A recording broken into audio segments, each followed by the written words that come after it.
विकासाची वेळ संपली आहे आणि आता राजकीय विस्ताराची वेळ आहे. लोक आता एनडीए, भाजपला एक पर्याय म्हणून आणि सीपीएम आणि काँग्रेसला टक्कर देऊ शकेल अशी एक आघाडी म्हणून मतदान करत आहेत. प्रत्येक निवडणूक चक्रात हरियाणा, दिल्लीत जेव्हा काँग्रेसला पराभवाची चाहूल लागते तेव्हा त्यांच्याकडे एक ठरलेली राजकीय रणनीती असते. ते एक कथा रचतील आणि एक कथा रचती की सत्ताविरोधी मतांचा बळी भाजपच्या जवळचा आहे. यूडीएफ आणि एलडीएफ मधील या अदलाबदलीला लोक कंटाळले आहेत. राज्याच्या राजकीय संस्कृतीत बदल होणार आहे. आम्ही आज जाहीरपणे सांगत आहोत की आम्हाला बदल घडवायचा आहे. जर आम्हाला बदल घडवायचा असेल तर आम्हाला सरकारमध्ये असावे लागेल. बरं, तुमच्या या सर्व धावपळीतून आमच्यासोबत सामील झाल्याबद्दल खूप खूप धन्यवाद. तुम्ही आयुष्यात एकदा तरी मेहनत करत आहात. हो, मी नक्कीच मेहनत करतोय. आयुष्यात एकदाच की नाही ते मला माहित नाही, पण मी त्या गोष्टीशी सहमत होईल. नाही, मला अभिनंदन करायलाच हवं. तसेच भाजप आता असा उदयास आला आहे की प्रत्येकजण त्याबद्दल बोलतो. ते आता अप्रासंगिक राहिलेलं नाही. म्हणजे तुमची मोठी वाढ 2011 आणि 2016च्या दरम्यान झाली, जेव्हा तुम्ही थेट वर पोहोचलात. 16% जास्त. 16%. हो. मग पुढच्या मध्ये तुम्ही थोडे खाली आलात 2021 मध्ये. तर तुमची वाढ थांबली आहे का, की या निवडणुकीत असं काही घडत आहे ज्यामुळे तुम्हाला वाटतं की काही बदल होऊ शकतो? नाही, मला वाटतं आमची खूप मोठी वाढ 2024च्या लोकसभा निवडणुकीत झाली, जिथे आम्ही जवळपास 20% मतांची टक्केवारी गाठली. आणि आमच्या नेतृत्वानं याचे वर्णन एक निर्णायक वळण असे केले आणि सांगितले की वाढीची वेळ आता संपली आहे आणि आता राजकीय विस्ताराची वेळ आहे. आम्ही, तुम्हाला माहितीये, पक्षानं त्रिशूरमध्ये एक खासदार निवडून आणले. मी तिरुवनंतपुरममध्ये बऱ्यापैकी जवळच्या फरकाने दुसऱ्या क्रमांकावर आलो. तर मला वाटतं तुमचं अगदी बरोबर आहे. भाजप, एनडीए हे केरळच्या राजकारणात बाहेरील आणि अप्रासंगिक आहेत. ही संकल्पना किंवा ही कथन ज्याबद्दलच सगळी चर्चा होती ते पहिल्यांदा 2024 मध्ये आणि मग 2025 मध्ये स्थानिक स्वराज्य संस्थेच्या निवडणुकीनं बदललं, जेव्हा आम्ही 45 वर्षानंतर डाव्यांकडून तिरुवनंतपुरम महानगरपालिका हिसकावून घेतली, जिथे डावे पक्ष जवळजवळ मक्तेदारी असल्यासारखे वागत होते. तर मला वाटतं की या दोन गोष्टींनी एक महत्त्वाचा टप्पा गाठलाय, फक्त आमच्यासाठीच नाही तर केरळच्या लोकांसाठी सुद्धा. कारण भाजपचे जे अनेक समर्थक होते त्यांच्यासाठी भाजप हा एक व्यवहार्य पर्यायच नव्हता. आणि हे मी ऐकलं जेव्हा मी प्रदेशाध्यक्ष झालो आणि माझी पहिली पोटनिवडणूक निलांबूर नावाच्या एका अत्यंत अवघड मतदारसंघात होती. तिथले अनेक मतदार मला सांगायचे जेव्हा मी प्रचारासाठी गेलो की आम्हाला तुम्हाला पाठिंबा द्यायचा आहे, आम्ही अनेक दशकांपासून तुम्हाला पाठिंबा देऊ इच्छितो, पण तुम्ही कधीच जिंकणार नाही, त्यामुळे आम्हाला आमचं मत वाया घालवायचं नाही. त्यामुळे आम्ही अशा उमेदवाराला मत देतो जो आम्हाला न आवडणाऱ्या उमेदवाराला हरवू शकेल असं आम्हाला वाटतं. तर ते कथन आता स्पष्टपणे बदललं आहे. लोक आता एनडीए, भाजपला एक पर्याय आणि सीपीएम व काँग्रेसला टक्कर देऊ शकेल अशी आघाडी म्हणून मत देत आहेत. पण तुम्ही म्हणताय 2024च्या लोकसभा निवडणुकीत तुम्ही हे केलं, पण केरळमध्ये लोकसभा आणि विधानसभा निवडणुका खूप वेगळ्या असतात. हो, तुम्ही तर खाली आलात विधानसभेत, स्थानिक, आणि हो, मागच्या वेळी सुद्धा विधानसभा निवडणुका. म्हणजे स्थानिक निवडणुकांमध्ये काही बदल झाला तर एक असे म्हणजे विधानसभा निवडणुका एक मोठा महत्त्वपूर्ण बदल होईल. कारण नाही, मला लोकसभा महत्त्वाची का वाटते याचं कारण म्हणजे कारण लोकसभा विधानसभेपेक्षा वेगळी आहे की नाही यानं काही फरक पडत नाही आणि मी ते मान्य करायला तयार आहे. लोकसभेत सुद्धा आम्ही 2019 मध्ये 14-15% अडकलो होतो, जे भाजपसाठी संपूर्ण भारतात सर्वोच्च शिखर होतं. कदाचित अधिक चांगलं. 2019 हे आमचं सर्वात मोठं यश होतं आणि मग 24 मध्ये भाजप खाली आली. पण केरळमध्ये याच्या उलट आहे. भाजपमध्ये आम्ही 2019 मध्ये सुमारे 15% पोहोचलो आणि 2024 मध्ये आम्ही 20% पोहोचलो. म्हणून लोकसभा निवडणुकीत आमच्या मतांच्या टक्केवारीत सातत्यानं वाढ झाली आहे आणि विधानसभा निवडणुकीतही आम्हाला अशीच घटना दिसेल अशी अपेक्षा आहे. म्हणजे अशा राज्यात जिथे मोठ्या प्रमाणावर 2च पर्याय राहिले आहेत, तिथे भाजपला शिरकाव करण्यासाठी जेव्हा तुमच्याकडे आधीच एका किंवा दुसऱ्या पक्षाशी वचनबद्ध लोक आहेत, तेव्हा तुम्ही नव्या पिढीकडे पाहत आहात का? हे असं आहे का की अर्थातच तुम्ही आता अल्पसंख्याक घटकांपर्यंतही पोहोचत आहात? जे पारंपरिकरित्या भाजपला मत देत नाहीत असं लोक म्हणतील. त्यामुळे इथली रणनीती खूप वेगळी आणि भिन्न राहिली आहे. नाही. सर्वात आधी तर ही रणनीती आहे की हे खोटं ठरवायचं की लोक UDF आणि LDFशी एक प्रकारे पूर्ववचनबद्ध आहेत. तो तुमचा प्रस्ताव आहे की मी 20 वर्षापूर्वी UDFला मतदान केलं म्हणून माझ्यावर UDFलाच मतदान करत राहण्याची काहीतरी देवदत्त सक्ती आहे. बघा, भारताचं वास्तव 2000 मध्ये तेच होतं. 2014 पूर्वी काँग्रेसची सत्ता खूप काळ होती आणि काँग्रेसनं जे काही केलं त्यामुळे त्यांनी कमावलेली सगळी पत नष्ट करायला त्यांना 10 वर्ष लागली. त्यामुळे त्याचप्रमाणे इथेही मला वाटतं की मैदान पूर्णपणे खुलं आहे. आज लोक LDF आणि UDFला अशा विचारधारा आणि राजकीय रचना म्हणून पाहतात ज्यांनी राज्याला एका चक्रव्यूहात, एका बंद गल्लीत, एका अंतिम टोकावर नेऊन ठेवलंय. आपल्याकडे देशात सर्वाधिक महागाई आहे. आपल्याकडे देशात सर्वाधिक बेरोजगारी आहे. आणि जर तुम्ही राजधानीच्या शहरात तिरुवनंतपुरममध्ये फिरलात, सचिवालयाच्या अगदी शेजारी, तर तुम्हाला भीषण गरिबी दिसेल. तर बघा, सरतेशेवटी प्रत्येक नागरिक, प्रत्येक मल्याळी, मग तो पुरुष असो वा स्त्री, एक विचार करणारी व्यक्ती आहे. ते याकडे पाहतात. राज्याच्या बाहेर काय चाललं आहे ते पाहतात. आणि जरी एक छान व्हायरल गोष्ट फिरताय जी मी परवा पाहिली. ती म्हणते, माझ्या वडिलांनी UDFला मतदान केलं आणि माझ्या आईने LDFला मतदान केलं, पण मी त्या दोघांना नक्कीच मतदान करणार नाही. तर ही नवीन पिढी आहे का? तर हो, मी तुमच्याशी सहमत आहे की ज्यांना भविष्याकडून सर्वाधिक अपेक्षा आहेत, म्हणजेच सर्वात तरुण पिढी, ती निश्चितपणे कोणत्यातरी मृत विचारधारेला किंवा गरिबी हटावच्या मृत आश्वासनाला किंवा कोणत्यातरी मार्क्सवादी किंवा कार्ल मार्क्सच्या दास कॅपिटल किंवा अशा कोणत्याही गोष्टींना चिकटून बसणार नाही. आता ते प्रासंगिक नाही.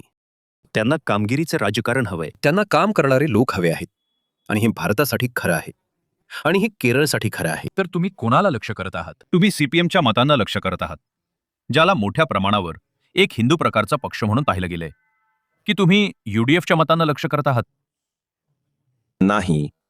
आणि मी हे कदाचित थोडं तुम्हाला माहित आहे, तुम्हाला वाटेल की माझं उत्तर तुम्हाला हवं तितकं हुशार नाही, पण आम्ही याबद्दल खूप व्यवहार ज्ञान वापरतो. आमच्या पक्षात काही मोठं राजकीय पांडित्य नाही. 3.5 कोटी मतदार आहेत. आम्ही प्रत्येक घरी जात आहोत आणि आम्ही त्यांना एक विजन सादर करत आहोत. आम्ही केरळसाठी काय करू शकतो, गेल्या 12 वर्षात भारतासाठी काय केलं गेलं, याचं एक आकर्षक विजन.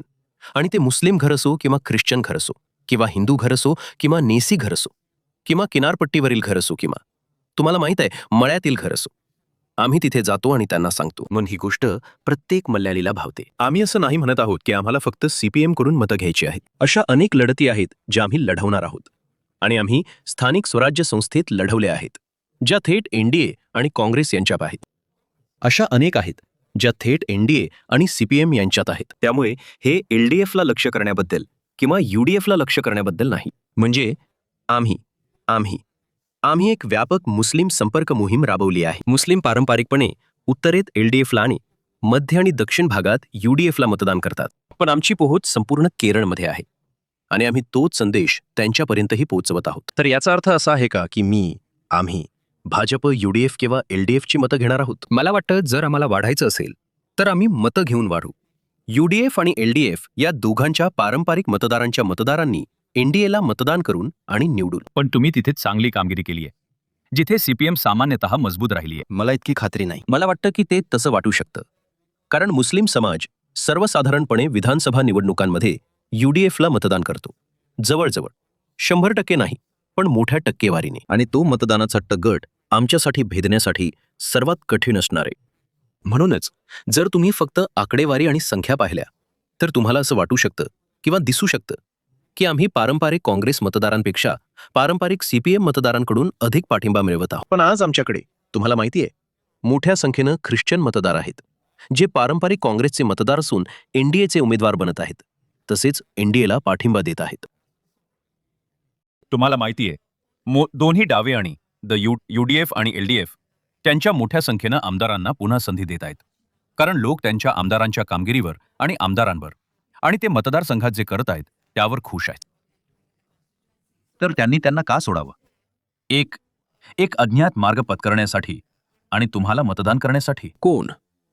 कोण, कसं, का, कोणी कोणाला सोडावं. त्यांच्या सध्याच्या उमेदवारांना आणि सध्याच्या पक्षांना मी त्यांना कोणत्याही उमेदवाराला सोडून द्यायला सांगत नाहीये. ही त्यांची निवड आहे. जर त्यांना पुन्हा संधी द्यायची असेल तर. मग तुम्ही यश कसे मिळवता? नाही ते म्हणजे मी कशाचीही हमी देत नाहीये. ही आमची आकांक्षा आहे. हे आमचं ध्येय आहे. आणि त्यांच्या राजकारणाच्या विस्कळीत स्वरूपामुळे आणि राज्य ज्या आपत्तीजनक परिस्थितीत आहे त्यामुळे आम्हाला बऱ्यापैकी खात्री आहे की आम्ही जो बदलाचा पूर्णपणे स्पष्ट नवीन संदेश देत आहोत त्याला लोक पाठिंबा देतील. मी इथे कुठला राजकीय पंडित म्हणून बसून असं म्हणत नाहीये की मी LDFची 8.5% मतं घेईन आणि मला याची खात्री आहे, किंवा त्यांचे आमदार चांगले आहेत की वाईट हेही मी म्हणत नाहीये. तो न्यायनिवाडा करणारा मी कोणी नाही. पण मी पूर्ण आत्मविश्वासाने हे नक्कीच म्हणू शकतो की लोकांना मिळालेल्या जनादेशाचा त्यांनी अपेक्षाभंग केला आहे. एकदा नाही तर दोनदा आणि पुन्हा पुन्हा. मी गेलो होतो. उदाहरणार्थ मी तुम्हाला फक्त एक उदाहरण देतो. जेव्हा मी मुख्यमंत्र्यांचा मतदारसंघ धर्मदम येथे गेलो होतो, आम्ही एक अदालत भरवली होती जिथे लोक येऊन त्यांच्या समस्यांची निवेदने देऊ शकत होते. जेव्हा मी याची योजना आखली तेव्हा माझ्या पक्षातील प्रत्येक जण म्हणाला, तुम्ही वेडे झाला आहात का? हा CPMचा बालेकिल्ला आहे. तो CPMच्या मुख्यमंत्र्यांचा बालेकिल्ला आहे. तिथे प्रत्येक जण आनंदी असेल. आमच्याकडे तिथे 5,000 लोक 3,847 तक्रारी घेऊन आले होते आणि त्यात पिण्याच्या पाण्याबद्दलच्या तक्रारी, रस्त्यांबद्दलच्या तक्रारी, विजेबद्दलच्या तक्रारी, ड्रेनेजच्या तक्रारी, कचरा आणि घनकचरा व्यवस्थापनाबद्दलच्या तक्रारी होत्या. खड्या मूलभूत समस्या. मला कोणाशीही अजिबात काही समस्या नाही. आज केरळमधील 48% लोकांच्या घरात नळाने पिण्याचे पाणी नाही. आणि मी तुम्हाला उत्तर भारतातील त्या राज्यांबद्दल सविस्तर माहिती देऊ शकतो ज्यांनी जलजीवन मिशन सुरू झाल्यावर केरळच्या मागे सुरुवात केली होती आणि आता ती 100%वर पोहोचली. आता ही तथ्ये आहेत. आता काही लोकांना हे आवडेल, काही लोकांना आवडणार नाही. आम्ही आज पूर्णपणे भाषणबाजीशिवाय निवडणूक लढवत आहोत. आम्ही तथ्यांबद्दल बोलत आहोत. आम्ही विकासाबद्दल बोलत आहोत. आम्ही भारतात काय केले आहे आणि आम्ही केरळमध्ये काय करू शकतो याबद्दल बोलत आहोत. आता मला वाटते की आज LDF आणि काँग्रेस ज्या समस्येला तोंड देत आहेत ती म्हणजे सांगायला काही नसल्यामुळे ते परत त्याच गोष्टीकडे वळतील. आणि आम्ही हे 4 दिवसांपूर्वी सुरू होताना पाहिले. CPMने उडी घेतली आणि म्हटले की काँग्रेस ही भाजपची B टीम आहे, आणि काँग्रेसने उडी घेतली आणि म्हटले की CPM ही भाजपची B टीम आहे. त्यामुळे एक गोष्ट दोघांच्याही मनात पक्की झाली आहे की आम्ही A टीम आहोत. तर हे आहे. म्हणूनच मी तुम्हाला त्याबद्दल विचारणारच होते, कारण प्रत्येकजण म्हणत आहे की तुम्ही आहात.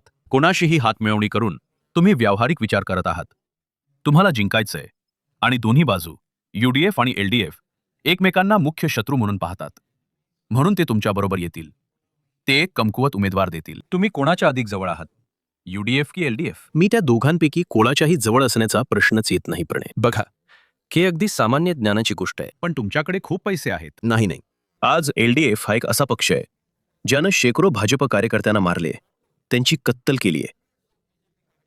तुम्ही जे म्हणत आहात ते खरं आहे असं मानूया की मी पैशांच्या पिशव्या असलेला कुणी व्यवहारवादी प्रतिभावान माणूस आहे आणि मला एखादा व्यवहारी सौदा करायचा आहे, तर माझा पक्ष मला ते करू देणार नाही. हे अशक्य आहे.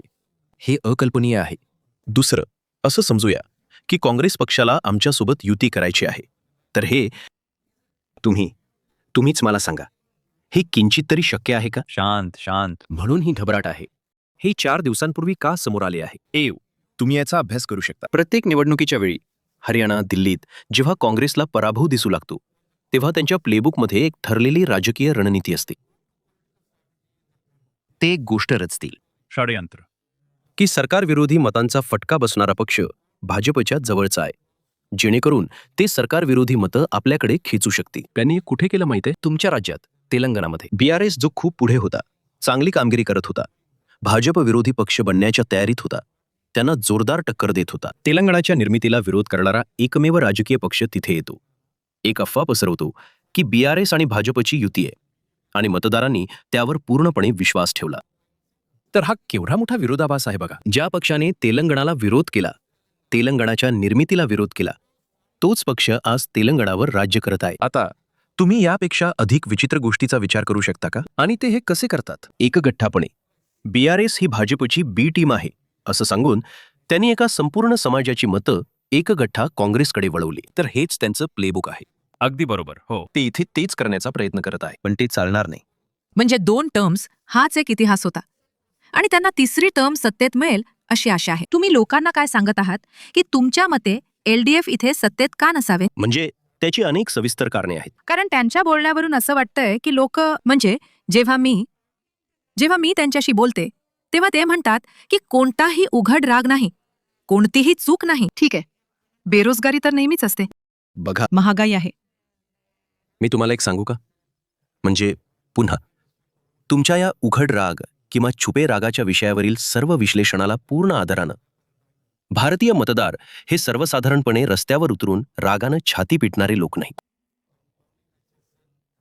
तुम्ही ते कुठे पाहिलंय? मी ते कुठेही पाहिलेलं नाही. मी ते 2G घोटाळ्याच्या वेळी पाहिलं नाही. या देशाला बसलेला सर्वात मोठा घोटाळा झाला तेव्हा मी ते पाहिलं नाही. लोक घरी बसले होते. केरळमध्ये ते वेगळं का असावं? आज तुम्हाला वाटतं का की लोक जेव्हा ते शबरीमलातून 4.5 किलो सोनं चोरल्याचं ऐकतात तेव्हा फक्त ते रस्त्यावर नाहीत म्हणून रागावलेले नाहीत?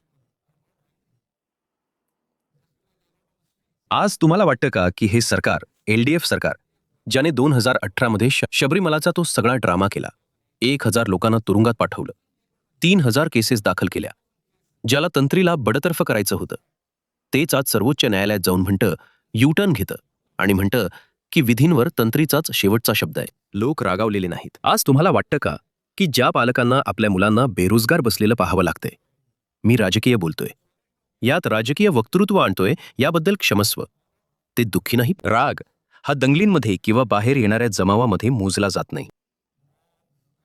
ते एक वेगळं माप आहे. लोक असमाधानी आहेत. जर तुम्हाला चांगला शब्द वापरायचा असेल तर ते तुम्ही म्हणू शकता की ते रागावलेले नाहीत, ते हिंसक नाहीत. आणि हेच ते कथानक आहे जे CPM बाहेर पसरवत आहे, म्हणत कोल्लम LDF, कोल्लम, केरळ. जर त्यांना इतका आत्मविश्वास असेल तर मला एक गोष्ट सांगा. शिवनकुट्टन, माझ्या विरोधातले उमेदवार, ते एक उमेदवार आहेत, विद्यमान मंत्री. निवडणुकीच्या मतपत्रिकेवर राजीव नावाच्या एका विद्यमान CPM शाखा सचिवांना उमेदवार म्हणून का उभे करत आहेत? जर लोक इतके मनापासून समाधानी असतील तर राजीवला माझ्या विरोधात स्पर्धेत उभे करण्याची ही भीती कसली आहे? तर तुम्ही काहीही एकाच वेळी 2 दगडांवर पाय ठेवू शकत नाही, किंवा याउलट. तुम्ही स्पष्ट राहा. जर तुम्हाला इतका प्रचंड आत्मविश्वास असेल तर ही लढाई तुमच्या विकासाच्या अजेंड्यावर लढा. 4 दिवसांपूर्वी एका कार्यक्रमात एका व्यक्तीनं मुख्यमंत्र्यांना एका मुद्द्याबद्दल विचारले. मुख्यमंत्री काय म्हणाले? हा प्रश्न घरी जाऊन विचारा. तर जर तुम्हाला तुमच्या कामगिरीबद्दल आत्मविश्वास असेल तर तुम्ही इतके चिंतित का आहात? बाहेर या, सांगा. बरेच लोक म्हणत आहेत की ही लढत UDF आणि LDF मधील स्थानिक निवडणुकांमधून दिसली त्यापेक्षा खूपच जवळची आहे. हो, जर त्रिशंकू विधानसभेची परिस्थिती निर्माण झाली आणि तुमच्याकडे काही जागा असतील तर तुम्ही कोणत्या बाजूला जाल? तुम्ही काय करा? तुम्ही कोणालाही पाठिंबा देणार नाही का? राष्ट्रपती राजवटीची वाट पाहाल का? तुमच्या नाही. पहिली गोष्ट म्हणजे मला वाटतं की तुमचं बरोबर आहे की ही निवडणूक खूपच चुरशीची होणार आहे आणि डिसेंबर-जानेवारी नंतर काँग्रेसनं जो आम्हाला 100 जागा मिळतील असा गर्व दाखवला होता तो आता थंड झालाय आणि ते तुम्ही पाहू शकता.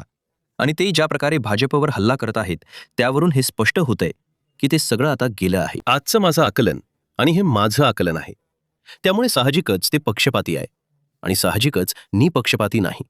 ते असं आहे की ते साधारण 40-45 वर अडकले आहेत. त्या 40-45 पैकी मोठा भाग मुस्लिम लीगच्या जागांचा आहे. आज UDF मधील एकमेव निश्चित विजेता मुस्लिम लीग आहे आणि मी तुम्हाला सांगेन की तिथेही का. मुस्लिम लीगने एक छान युती केली आहे, जिथे जमाते इस्लामी आणि SDPI आता इंडियन युनियन मुस्लिम लीग सोबत युतीचा भाग आहेत. त्यामुळे भूतकाळात जिथे मुस्लिमांची मते विभागली जायची तिथे या निवडणुकीत ती विभागली जाणार नाहीत असा त्यांचा अंदाज आहे आणि म्हणून ते त्या पट्ट्यात चांगली कामगिरी करतील असे माझे आकलन आहे. पण 40-45च्या पुढे मला काही दिसत नाही आणि त्यांना तर नक्कीच काही दिसत नाही. आणि तुमच्या प्रश्नाचं उत्तर द्यायचं झाले तर मी तुम्हाला आता अगदी स्पष्टपणे सांगतो, आम्ही A ला पाठिंबा देणार नाही किंवा आम्ही A च्या क्लोन B ला पाठिंबा देणार नाही. जर अशी परिस्थिती निर्माण झाली तर काय होईल? हे माझे मूल्यांकन आहे की हे 2 लोक जे 27 राज्य आणि 8 केंद्रशासित प्रदेशांमध्ये इंडिया अलायन्स नावाच्या औपचारिक राजकीय युतीमध्ये आहेत आणि फक्त इथेच ते हे नाटक करतात, ते केरळमध्येही औपचारिक युती करतील. आम्हाला हरवण्यासाठी त्यांनी भूतकाळात हे अनौपचारिकपणे केले आहे. वेळ पडल्यास ते हे औपचारिकपणे करतील. म्हणूनच आम्ही त्या दोघांनाही बहुमत मिळण्यापासून रोखण्यासाठी 140 जागांवर जोरदार स्पर्धात्मकपणे निवडणूक लढवत आहोत. ही आमची उत्कट आशा आहे. पण बघूया. म्हणजे तुम्हाला हवंय आमचा सीपीएम किंवा काँग्रेससोबत संबंध असण्याचा प्रश्नच उद्भवत नाही. कारण मूळ डीएनए संबंध वैचारिक राजकीय हा सीपीएम आणि काँग्रेसमध्ये आहे. ते इंडिया अलायन्स नावाच्या युतीमध्ये आहेत. ते तामिळनाडूमध्ये एकत्र अगदी शेजारी आणि पुद्दुचेरीमध्ये लढत आहेत. तर तुम्ही ख्रिश्चन समुदायाला आक्रमकपणे आकर्षित करत आहात. तुम्हाला मागच्या निवडणुकांमध्ये काही प्रमाणात यश मिळाले, स्थानिक स्वराज्य संस्थांच्या निवडणुकांमध्ये नाही, जिथे मला वाटतं तुम्ही सुमारे 1900च्या वर उमेदवार उभे केले होते आणि फक्त 20च्या आसपास उमेदवार जिंकले. तर स्थानिक निवडणुकांमध्ये काय चुकलं आणि तुम्हाला काय वाटतं याचा तुम्हाला निवडणुकांमध्ये किती फायदा होईल ख्रिश्चन समुदायाला आकर्षित करण्याचा?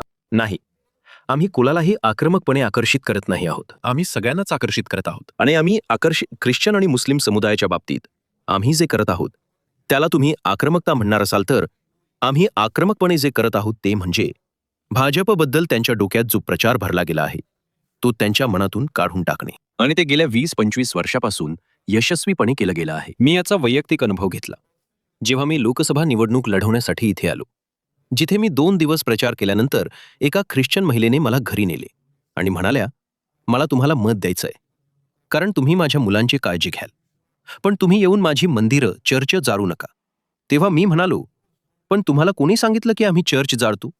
तर अशा प्रकारचं विष वर्षानुवर्ष आणि दशकानुदशके डोक्यात भरलं गेलं आहे. पण काहीही असो, हे कोणी केलं यावर मला प्रश्न विचारायचा नाहीये. तर आम्ही आक्रमकपणे, तुम्ही तो शब्द वापरू इच्छित असाल तर, आणि खूप मेहनतीने आणि चिकाटीने त्यांना हे सांगत आहोत की भाजप एनडीए इथे काय करण्यासाठी आहे आणि आशा आहे की भाजप एनडीए बद्दल त्यांच्या मनात असलेला कोणताही अविश्वास स्पष्ट करत आहोत.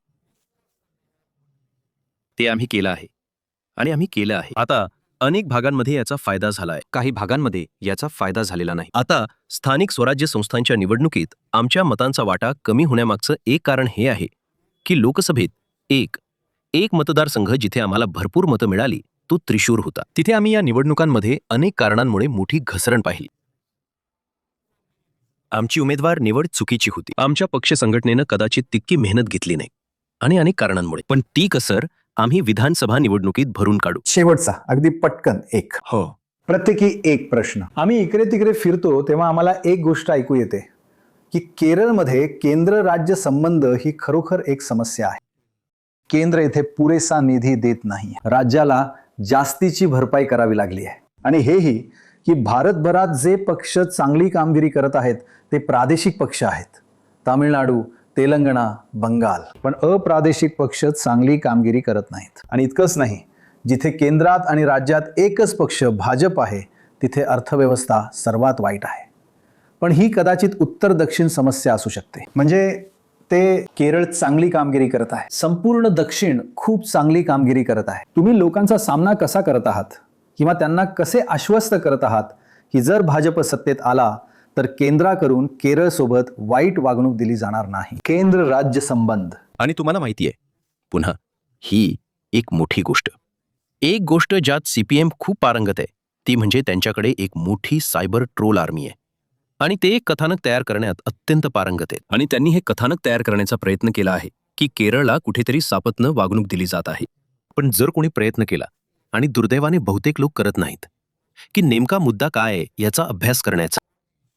केरळमधील समस्या म्हणजे प्रचंड कर्जबाजारीपणा आहे. आज राज्य सरकारला त्याच्या प्रेषण आणि सेवा कर जीएसटी मधून मिळणाऱ्या प्रत्येक 100 रुपयांच्या महसुलातून 92.5 रुपये कर्ज फेडण्यासाठी जातात. म्हणजे कर्जाचे मुद्दल, व्याज आणि पेन्शन. त्यामुळे जर तुम्ही स्वतःला एका खड्ड्यात ढकलले असेल आणि तुम्ही अधिकृतपणे एक पॉन्जी स्कीम आहात, कारण तुम्ही दुसऱ्या योजनेला हात लावल्याशिवाय एका योजनेला निधी देऊ शकत नाही. म्हणूनच मी जाहीरपणे सांगितले आहे की आज आपण जे पाहत आहोत ती एक पॉन्जी स्कीम आहे, हा अर्थसंकल्प नाही. त्यामुळे जेव्हा तुम्हाला अर्थव्यवस्थेच्या गैरव्यवस्थापनाबद्दल एक कथानक तयार करायचे असते आणि तुम्हाला त्याला दुसरे काहीतरी नाव द्यायचे असते, तेव्हा तुम्ही केंद्र म्हणता. ठीक आहे, मी राज्याच्या मुख्यमंत्र्यांना आव्हान दिले, कारण तुम्ही याचा प्रचार करत राहता, चर्चेसाठी बाहेर का येत नाही? ही राज्याची निवडणूक आहे. जर तुम्ही हे खोटं पसरवत असाल की केंद्र सरकारनं केरळच्या लोकांवर अन्याय केलाय, तर तुम्ही बाहेर येऊन माझ्यासोबत 1 तासाची चर्चा का करू शकत नाही? सोबत तुम्ही तुमची तथ्ये सादर करा, मी तथ्ये सादर करेन.